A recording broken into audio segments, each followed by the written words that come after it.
To find out the difference between the default width and height of the p tag and the span tag, let's do a comparison experiment.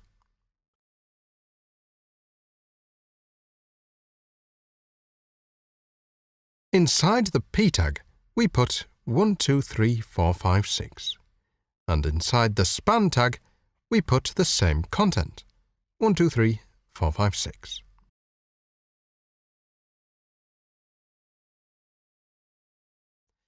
We then set a default background color to p and span tag.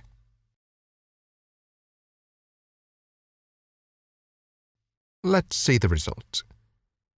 In terms of height, the p tag and the span tag are exactly the same. So, who is deciding their height? A very obvious guess would be the content they wrap. Let's set a bigger font size and see if the p tag and the span tag can grow any taller. Setting font size requires the CSS property font size. Don't forget the hyphen. Font size is usually measured by px, meaning pixel. Let's set the font size to 100px and see what happens. We can see both the p and span tag have gone higher. So now take out your pen and notebook, because we've got a very important conclusion to take down.